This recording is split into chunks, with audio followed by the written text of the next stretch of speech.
Bonjour, as-tu déjà prié pendant 1 heure sans t'arrêter? Alors je ne parle pas de commencer à prier, puis s'endormir un peu, recommencer à prier et s'endormir à nouveau, mais vraiment 1 heure de prière fervente.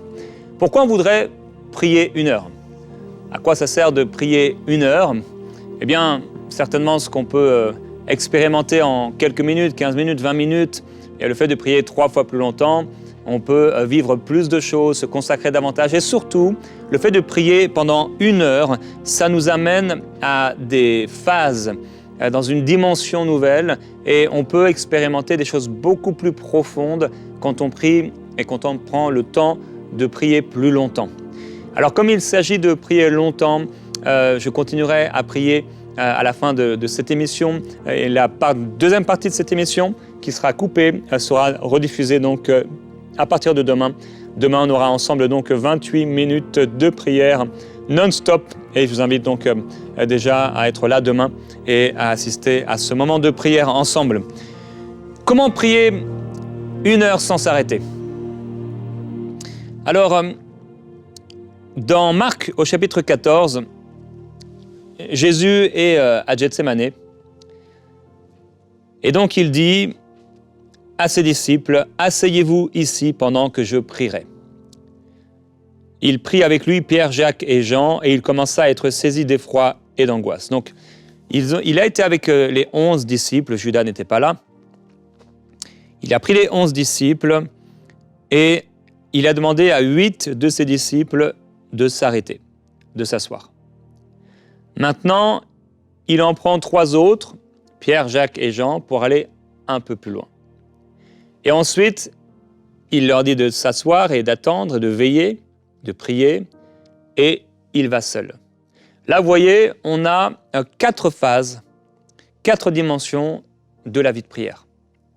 On a la première dimension, c'est celle de Judas. Judas faisait partie des disciples. Il avait été appelé à être apôtre par le Seigneur Jésus-Christ. Et Judas, parce qu'il a été charnel, on sait qu'il volait dans le porte-monnaie du ministère de Jésus, qui était utilisé entre autres pour aider les pauvres. Judas avait en lui de la rébellion, de la colère, de l'amertume certainement aussi, quand cette femme qui a offert ce parfum de grand prix va offrir ce parfum, et Judas, ça va être la goutte d'eau en trop. Il avait un problème de cœur, c'est évident, c'est clair.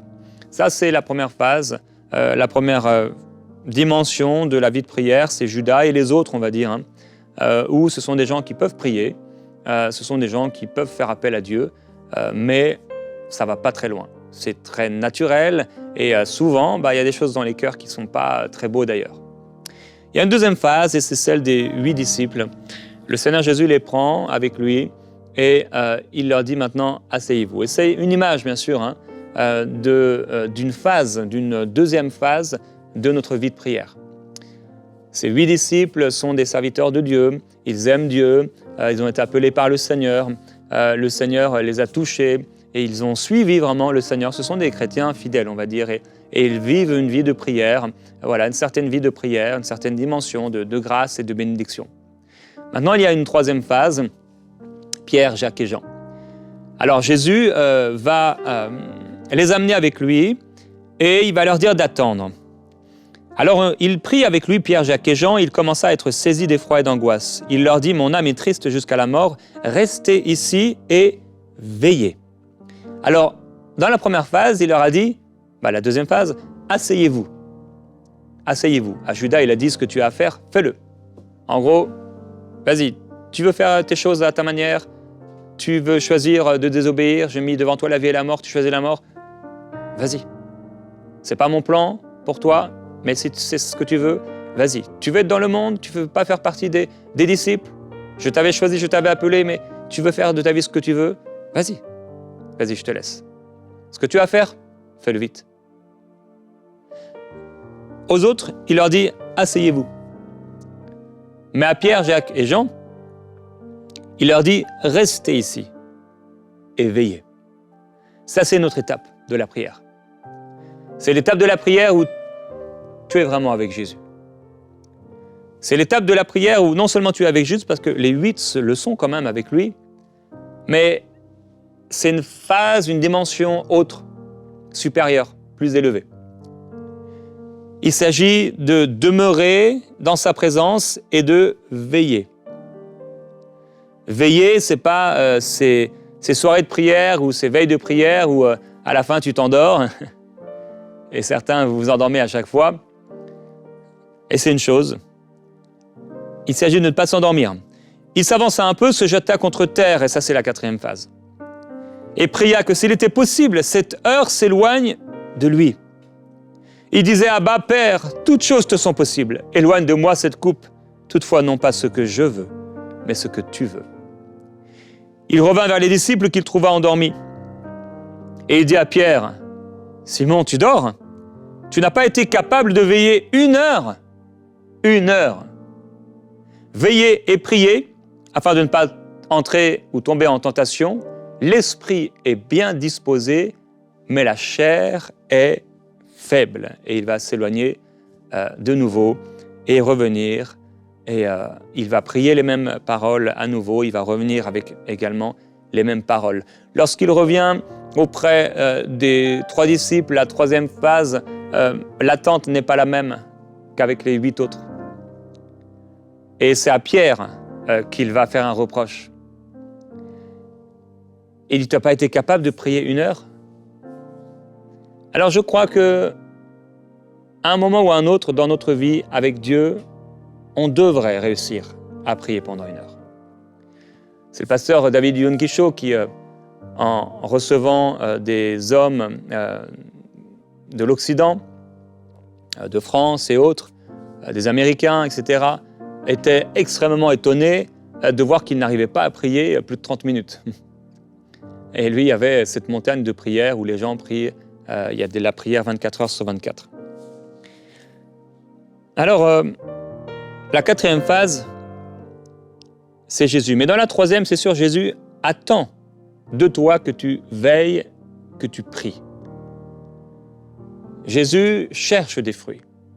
Et on devrait avoir une vie de prière forte, réelle, et entrer dans cette dimension. Je prie que si tu étais dans le 1er niveau, tu puisses aller avec les 8 disciples, dans un 2nd niveau. Là, avec Jésus dans sa présence, fidèle au Seigneur. Et si tu es fidèle au Seigneur, je prie que tu ailles dans l'autre niveau, avec Pierre, Jacques et Jean. Là, on est plus proche du Seigneur. La parole de Dieu nous dit et nous encourage, toujours dans l'épître de Jacques, « Approchez-vous de Dieu, il s'approchera de vous. Nettoyez vos cœurs, âme partagée. » Alors ça, c'est dans la 1re phase, tu nettoies ton cœur. Et tu vas dans la 2e, tu es là avec le Seigneur, tu t'approches. Et dans la 3e, avec Pierre, Jacques et Jean, c'est une dimension supérieure. Donc tu es plus proche du Seigneur Jésus que certaines personnes. Oui, parce que tu t'es approché plus proche. À un moment, à Gethsémane, justement, après Gethsémane, il est écrit que Pierre le suivit de loin quand il va être livré par Judas. Donc c'est nous qui choisissons la distance avec laquelle on est par rapport au Seigneur. Ça, je crois cela. On a le choix. Est-ce qu'on va être proche ou loin du Seigneur Jésus-Christ? Lui, il a ouvert. Le voile a été déchiré. Maintenant, c'est à toi, c'est à moi de choisir. Et de suivre celui qui a les paroles de la vie. Quelqu'un m'entend aujourd'hui et tu dois suivre celui qui a les paroles de la vie et donner ton cœur entièrement à Jésus-Christ. Allez avec Pierre, Jacques et Jean. Et à Pierre, Jacques et Jean, c'est vrai que l'attente est différente. Le Seigneur cherche des fruits. Et s'il n'y en a pas, il dit de cet arbre qu'il va couper, il va faire ce qu'il faut. Il va émonder pour que ça puisse porter du fruit. Et donc il arrive devant Pierre et tu n'as pas été capable de prier 1 heure. Oh, mon frère, ma sœur, il y a des temps où on doit prier pendant 1 heure. Je ne dis pas que tout le monde pourra tout le temps, 365 jours par an, prier 1 heure chaque matin. Mais je dis que pour tout enfant de Dieu, il y a un temps où on devrait réussir à prier pendant 1 heure. Souvenez-vous, lorsque Jésus a choisi les 12 disciples, eh bien ce choix a été précédé d'une nuit entière à prier. Il y a des temps dans nos vies où soit le Seigneur est en train de créer en nous une soif nouvelle parce qu'il y a une transition à une nouvelle saison et c'est ce moment-là, c'est souvent le moment de prier. Dieu organise des choses à l'avance, nous ne les savons pas, mais on ressent dans notre cœur une soif de prier. Ou alors, il y a des circonstances qui sont autour de nous et c'est nébuleux, il y a du trouble, on sent peut-être une atmosphère bizarre, c'est aussi le moment de prier. On est face à un choix important dans notre vie, c'est le moment de pouvoir prier 1 heure. Alors on devrait pouvoir prier 1 heure sans s'arrêter. Si nous voulons remporter des grandes victoires, des grandes batailles, il nous faudra réussir à prier 1 heure. Et la 4e phase, 4e dimension, eh bien c'est le Seigneur Jésus lui-même. Et c'est la prière puissante, c'est la prière de feu, c'est la prière de passion où là, jusqu'à ce que des grumeaux de sang coulent de son front. Waouh, quelle prière! Il y a différentes façons de prier, différentes phases, différentes dimensions dans la prière. Dans le livre d'Ézéchiel, au chapitre 47, Ézéchiel va avoir cette vision extraordinaire avec le temple de Dieu, la maison, et de l'eau qui sortait de sous la maison. Et il dit, voici que l'eau coulait du côté droit. Lorsque l'homme sortit vers l'est, il avait dans la maison dans la main un cordeau et il mesura 1000 coudées, ça veut dire 500 mètres. Il me fit traverser l'eau, j'avais de l'eau jusqu'aux chevilles. Ça, c'est Juda. Ça, c'est l'église un peu charnelle. Ils ont de l'eau, oui, mais ils trempent seulement leurs pieds dans l'eau. Et le problème, c'est que, vous savez, le froid, le chaud, la chaleur vient souvent par les extrémités de nos membres. Et donc, tu peux avoir les pieds dans l'eau. Et si tu es dans l'eau froide, tu peux avoir froid. Et si tu as les pieds dans la neige, je peux te dire que tu sens le froid. Et donc, ils ont l'impression vraiment que, voilà, ils sont là, ils ont tout ce qu'il faut. Ils connaissent Dieu. Ce sont parmi eux ceux qui diront, mais Seigneur, n'avons-nous pas chassé des démons en ton nom? Parce qu'ils avaient les pieds dans l'eau. Mais malheureusement, leurs pieds souvent écrasaient la croix. Et certains d'entre eux ont même comme crucifié une seconde fois le Seigneur par leur vie. Alors, ne restons pas avec de l'eau jusqu'aux chevilles. Il mesura encore 1000 coudées et me fit traverser l'eau, j'avais de l'eau jusqu'aux genoux. 500 mètres. Les genoux. Les genoux, c'est les 8 qui sont là. Ah, merci Seigneur. Ils peuvent être sur leurs genoux. Ils sont dans la présence de Dieu. Le Seigneur Jésus les connaît. Il ne connaît pas seulement leurs chevilles, il connaît leurs genoux. Ce sont des gens de prière. Ce sont des personnes que Dieu connaît. Il les connaît par leur nom. Ce sont des gens qui prient. Ils sont sur leurs genoux. Les 8 prient. Ils sont fidèles au Seigneur. Merci au Seigneur pour ceux qui prient. Il mesura encore 1000 coudées et me fit traverser. Et j'avais de l'eau jusqu'aux reins. Nous voilà avec Pierre, Jacques et Jean. Là, c'est pas seulement la vie de prière normale, jusqu'aux reins. Vous savez, je ne sais pas si vous aimez, comme moi, nager, mais quand je vais dans la mer, je suis très frileux. Et quand l'eau arrive jusqu'à tes reins, c'est là que vraiment tu as froid. C'est le moment difficile à passer. L'eau a atteint tes reins. Et les reins, c'est aussi l'image de ce qu'il y a à l'intérieur. C'est l'être intérieur, c'est ce qui est profond en toi. Tes reins. Ça touche ton être intérieur, c'est des prières ferventes, c'est des prières que Dieu attend, que Dieu entend. Tu as de l'eau jusqu'à tes reins. Et là, c'est la dimension de Pierre, Jacques et Jean qui sont appelés non seulement à attendre, mais eux, ils sont appelés à veiller. Jésus a dit « veillez et priez ». Veillez et priez, parce que la chair, elle est faible. L'esprit, il est bien disposé, c'est clair. Mais la chair est faible. Ça veut dire qu'en fait, à tout moment, quelqu'un qui est né de nouveau, par son esprit, peut prier des prières ferventes. Le problème, c'est la chair. C'est que souvent, il est enveloppé de cette chair, et cette chair l'amène à faire des choses qu'il ne voudrait pas faire. Et cette chair, eh bien, a toutes sortes de choses, et d'éléments, et de mots, et de phrases, et de choses comme ça qui sont là en lui, et des pensées, etc. Et c'est difficile pour lui de prier à ce moment-là. Il mesura encore 1000 coudées 500 mètres encore. C'était un torrent que je ne pouvais traverser car l'eau était si profonde qu'il fallait y nager. C'était un torrent qu'on ne pouvait traverser. Et nous voilà avec le Seigneur.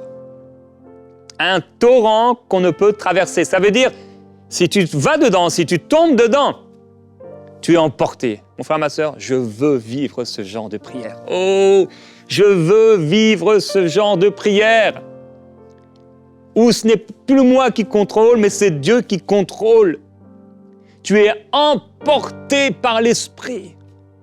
C'est l'Esprit qui contrôle maintenant, c'est l'Esprit qui domine. C'est l'Esprit qui t'amène à cela. Vous savez, le torrent qu'on ne peut traverser, il n'est pas là pour qu'on le regarde et qu'on se dise « on ne peut pas le traverser ». Non, non, il est là pour qu'on y plonge. Mais plonger dans ce torrent, c'est quelque chose de fou. Il prendra tout. Et il t'amènera peut-être comme Pierre dans un endroit où tu ne voudras pas aller. Mais c'est le torrent de Dieu. Et le torrent de Dieu, eh bien, on ne peut que s'y soumettre. Jésus a dit, « Seigneur, j'aimerais cela, Père, j'aimerais cela, mais non pas ma volonté, mais la tienne. » Alors il s'agit de la volonté du Père et plus de la nôtre dans ce torrent. Parce que dans ce torrent, on ne peut plus contrôler.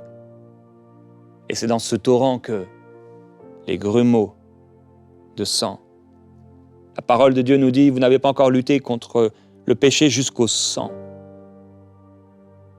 C'est là où vraiment nos plus profondes fondations sont ébranlées et offertes au Seigneur. C'est là où le fruit est pressé. Et c'est là où le sang coule. C'est là où notre cœur est pressé. Et étonnamment, bizarrement, quand on arrive dans cette 4e dimension, on a l'impression d'être comme les gens de la 1re dimension. Parce qu'on parvient à une telle dépendance de Dieu que parfois, on se sent comme s'il enlevait juste sa main sur nous, on n'existerait plus. On se sent tellement dépendant de lui qu'il y a comme cette lutte entre ce que nous étions auparavant, les choses de la chair et les choses de l'esprit. Et on a été tellement dans cette dimension que si on y ressort à un moment, on se sent... On a besoin d'un oxygène nouveau. On a besoin du Saint-Esprit. Alors, je prie qu'on puisse aller là, le torrent qu'on ne peut traverser, à la présence glorieuse de Dieu. Je prie qu'on aille là avec le Seigneur. Ces 4 phases sont 4 phases de la prière. Dans la prière, dans la première, ce sont des gens, comme je l'ai dit, ils prient. Ils prient, mais en fait, ils prient seulement quand ils ont un besoin. C'est ce que disait Jacques, on l'a vu cette semaine. Vous priez, mais vous ne recevez pas parce qu'en fait, vous demandez que pour vos passions. Ça, c'est la première phase. On ne demande que pour nos passions. Tu n'as plus de travail, oh Seigneur, donne-moi un travail. Tu n'as plus d'argent, Seigneur, donne-moi de l'argent. Tu vas à l'église quand tu as besoin de quelque chose, on te voit seulement quand ça va mal, ça c'est la première. La deuxième, avec les 8 disciples. Tu as une vie de prière, vraiment réelle, tu as une vraie vie de prière. Tu pries, etc., tu es fidèle au Seigneur, comme je l'ai dit, tu pries et tu pries des prières, et tu as peut-être même des listes de prières, et tu pries pour les autres, et tu pries pour les gens, et c'est bien, et Dieu peut t'utiliser dans la prière pour les autres, merci Seigneur. Il y a une autre dimension. Au verset 26 du chapitre 8 de Romains, il dit « De même aussi, l'Esprit vient au secours de notre faiblesse, car nous ne savons pas ce qu'il convient de demander dans nos prières. » Ça, c'est la 3e dimension. Dans la 3e dimension, l'Esprit vient au secours de notre faiblesse, parce qu'on ne sait pas toujours ce qu'il faut demander. On ne sait pas comment le demander. Et alors, le Seigneur vient exactement à ce moment-là. Et alors on a des impulsions de l'esprit pour prier pour des sujets. C'est plus nous avec notre liste de prières, mais on a des impulsions de l'esprit et on prie poussé par l'esprit. Et on peut prier pour des gens qu'on ne connaît pas, on peut prier pour toutes sortes de situations, c'est poussé par l'esprit. Et c'est lui qui sait comment prier. On se dit, oh c'est marrant, ce matin, regardez, hier matin, je prie pour quelqu'un, ça faisait longtemps que je n'avais pas prié pour lui. J'étais dans la prière et je pense à lui et je commence à prier pour lui. Dans l'après-midi, je vois que j'ai reçu un audio de lui. Il ne m'avait pas écrit depuis longtemps. Je lui ai dit, ce matin, j'ai prié pour toi. Et il voulait me confesser quelque chose, un péché. Je dois le voir dans les prochains jours. La quatrième dimension, c'est le verset qui continue et qui dit « Mais l'Esprit lui-même intercède par des soupirs inexprimables. Et celui qui sonde les cœurs connaît quelle est l'intention de l'Esprit, c'est selon Dieu qu'il intercède en faveur des saints. » Dans la troisième, on a déjà la vie de l'Esprit. On va parler en langue, on prie en langue, poussé par l'Esprit, on a une vie de l'Esprit, on prie en langue, etc. Dans la quatrième, il nous est parlé de quoi? Des soupirs inexprimables, des gémissements, des cris. Oh, quand ça vient sur toi, mon frère, ma sœur, quand ça vient sur toi, quand tu entres dans cette quatrième dimension, où c'est plus toi qui contrôle les choses, ah là, tu n'es plus en train de regarder l'heure. Dans la première, tu n'as jamais le temps pour prier. Dans la deuxième, tu regardes l'heure de temps en temps quand tu pries. Dans la troisième, avec Pierre, Jacques et Jean, tu as bien conscience de l'heure, tu aimerais rester plus longtemps, mais tu t'endors. Dans la quatrième, l'heure n'existe plus. Et ça devient des soupirs inexprimables. Oh, j'aime tellement quand je vis ça. J'ai eu très peu l'occasion de le manifester dans Prière inspirée, c'est quelque chose de si intime. Et dans ces moments-là, c'est fort, c'est profond, c'est puissant, c'est extraordinaire. J'aimerais qu'on puisse commencer à prier ensemble. Seigneur, je veux te remercier pour ces 4 dimensions de prière. Je prie pour quelqu'un, Père, dont la vie de prière est fade. Tellement fade. Parce que cette personne est dans la première dimension. Cette personne ne pense qu'aux choses de la terre. Et tu aimerais tellement l'amener dans une autre dimension. Et ton cœur souffre pour cette personne. Tu la vois le nez dans la poussière, le nez dans la terre. Tu la vois et certains même ont été dans une deuxième ou une troisième dimension et sont revenus à la première. Ils sont revenus au vomi qu'ils avaient laissé derrière eux. Et Père, je peux ressentir un peu de ta compassion pour eux. Pour cette personne qui est dans la première dimension, tellement loin de toi. Tellement loin de toi. Elle est là avec des prières, elle est là avec des paroles, mais son cœur est éloigné de toi. Et Père, je prie pour quelqu'un qui m'entend aujourd'hui. Je prie pour ton peuple, Seigneur, même ceux qui n'entendent pas. Et je te demande, sauve, Seigneur. S'il te plaît, sauve. Tu le feras. Tu le feras encore. Le Seigneur dit qu'il le fera encore. Tu le feras encore, Seigneur. Oui, Père, sauve encore, arrache encore ceux qui se sont égarés, ceux qui vivent là dans le péché, ceux qui ne pensent qu'aux choses de la terre. Père, arrache-les. Nous voulons les ramener à toi par la prière. Nous voulons ramener ceux qui se sont égarés, ceux qui se sont éloignés par la prière. Et nous te demandons, Dieu, nous te demandons leur salut. Ikradala naima mobrosi kadala bleta la doloyo. Iribre talabo kelima dusi grupra babro titama babo kogo wadie sedele. Uliga nai lidiglo pelano. Rablo bli kadasi kadala mai. Oh Dieu, Ouvre leurs yeux. Ouvre leurs yeux. Ouvre leurs yeux. Certains se sont tellement éloignés. Ils ont tellement été loin dans le péché. Maintenant, ils sont devenus si forts pour trouver ce que leur cœur aime,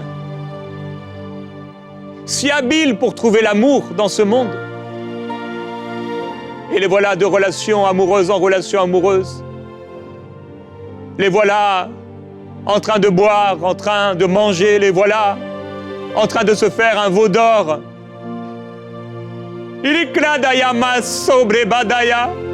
font la fête.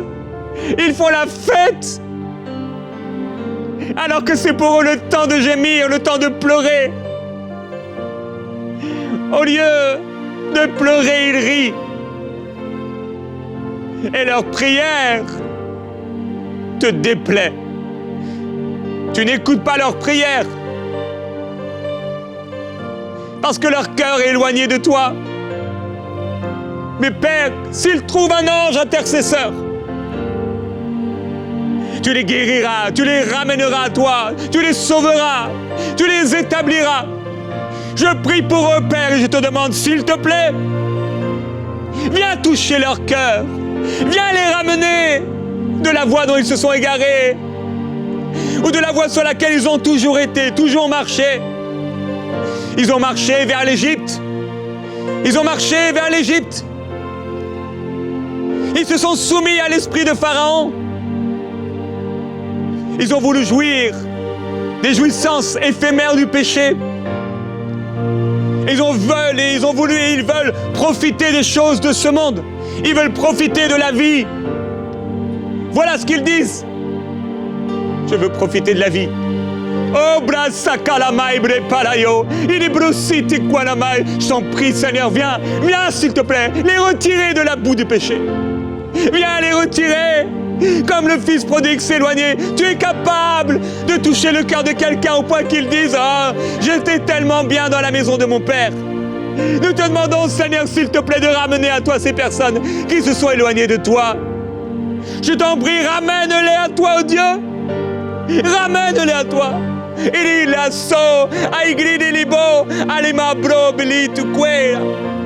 Ramène-les à toi, Seigneur Jésus-Christ. Tu peux parler à leur cœur. Amène-les à un désert où il n'y aura plus que toi. Et ils entendront ta voix. Il y a tellement de voix dans le monde. Seigneur, ils ne réussissent plus à entendre ta voix. Mets leurs yeux sur leur honte. Mets leurs yeux sur ce qui ne va pas. Mets leurs yeux sur la réalité des choses éternelles, des choses spirituelles, des choses profondes, afin qu'ils reviennent en eux-mêmes et qu'ils puissent se dire en eux-mêmes « Oh, j'ai péché contre Dieu et j'ai péché contre les hommes. Je reviendrai dans la maison de mon Père. Je reviendrai dans la maison de mon Père. Oh Dieu, tu es prêt à les accueillir. Oh, liabalikonda. Allez, mais sobro pli kwegeli. Allez, brokui de braya la balaya tirigo. Tu nous as promis que par la prière, nous pouvons ramener quelqu'un à toi. Et Père, nous te demandons, ni par force, ni par puissance, mais par ton esprit, viens les arracher de l'enfer. Viens les arracher du mal. Viens les arracher, oh Dieu. Arrache-les. Arrache-les, Seigneur. Arrache-les de leur vie de péché. Arrache-les de leur vie atroce. Ils font le mal. Toutes sortes de mal. Toutes sortes de vices. Oh Dieu, je t'en prie, tu ne les as pas créés pour cela. Tu ne les as pas créés pour vivre cette vie comme un homme animal. Comme un animal qui ne te connaît pas. Oh Père, devant la réalité des flammes de l'enfer, je t'en prie, parle-leur, mets une crainte dans leur cœur. Donne-leur un rêve. Donne-leur un songe. Qu'ils puissent trembler, qu'ils puissent frémir. Que la peur, Seigneur, vienne sur eux pour les amener à une véritable repentance. Père, vaut mieux qu'ils aient peur aujourd'hui et ne pas mourir en enfer. Père, Je te demande, s'il te plaît, touche leur être intérieur et qu'ils reviennent à toi, qu'ils soient sauvés ou qu'ils viennent à toi. Je t'en prie, Père, s'il te plaît. Sauve-les, remplis-les, visite-les. Tu les accueilleras. Tu les accueilleras et ils seront sauvés. Merveilleux Jésus-Christ.